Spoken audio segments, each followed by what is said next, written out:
I look for protection from Allah. I just want to also, for a lot of people who make this mistake, I want to clarify the methodology when we look on worldly affairs or we look on these types of muamalat. A lot of times what I see is that, okay, there's two approaches. One approach is you look at the Qur'an and the Sunnah, and then you look at your, you find something in the Qur'an and the Sunnah, and you then try to forcefully apply it to your current situation. This is what this current situation needs to be interpreted as. The other methodology is you look at your worldly situation, and then you look at which of the Qur'an and the Sunnah does this fit into. You know what I mean? So what is a better approach to do that? What's the better methodology? Because I see people make a lot of mistakes in terms of looking at worldly affairs or being able to consolidate the Quran and the Sunnah, the guidance, the hidayah, with the worldly situation that they find in themselves in.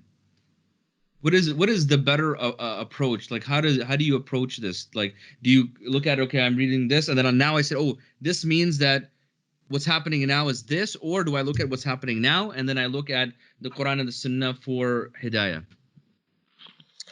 Yes, of course. Allah subhanahu wa ta'ala said in Quran, Hudan lil muttaqeen. This book will open the heart of people, those who are capable to receive this message under piety, right? And Quran said, Yudillu bi kasiran wa yahdi bi kasira. This book guide many people and misguide also many people. How it happened? It happened with two reasons.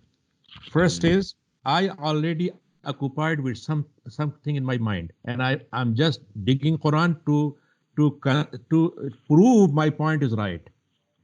Right? Yes. So this is always will be misguided person. He will never reach.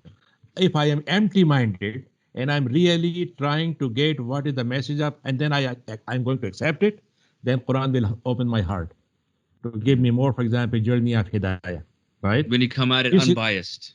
Unbiased, right? Yes. And second thing is, actually, this is very important, that Quran always said that we have a two component of Quran. One is muhkam, right? It is explicitly given in wording and meaning, right? So follow muhkam. But mostly people of these people, they go mutashabihat. Mutashabihat, which are confusing in meaning. But like, suppose people are going to digging, what is the reality of taqdeer, destiny, right? And they are not able to get it, right? So in that sense, for example, if we are focusing our journey of discovering Quran, as Quran is talking to me, Allah subhanahu wa ta'ala said in Quran, وَفِيهِ ذِكْرُكُمْ أَفَلَا تَعْقِلُونَ. If you open the Quran, you will see your journey of, success, right? So you are actually said whatever you want, you don't want. So I can say you that I always quote one of the great scholar of Hadith, Zuhri, Imam Zuhri. He was the Ustad, Sheikh of Imam Bukhari, right?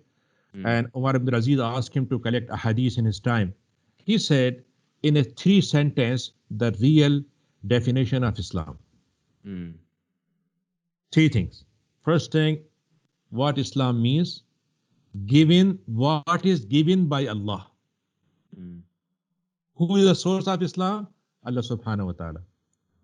Second part of Islam, communicated to us by Rasul. At-Tabligh. What is the position of Rasul? To create Islam? No. To pass it. To take it and to... Right? And the third part of Islam is very important. It is related to us. To follow it as it is. Right? Yes. We reverted it. Now we design Islam. We took the position of Allah. Right? And the whole situation has gone. Right? Yes, I need to confirm that this hadith is right or not right. This Quran meaning is right or not right. It is okay. But when it is right, if I say, no, you are right. You say the Quran says about this issue, but it cannot be applied in our time. So then you can't. Right? Yes. And second thing is also, Quran says, don't be denial of some part of Quran and believer of some part of Quran. أَتُؤْمِنُونَ بِبَعْضِ الْكِتَابِ وَتَكْفُرُونَ بِبَعْضِ. Right? You just like a Jew, Bani Israel, Allah said to them, you pick some part of your book and Ignore other part. So if we go with whole Quran together, then we can take the real guidance. In our time, and always I can say you that if you study the history of those who misguided by Quran, we have many sects in our history, right? How it happened. They took the dalil from Quran. But what they did? They took one ayah of Quran, right? And they ignored 1,000 ayat of Quran. So if you don't take Quran as a whole, right? It will not guide you.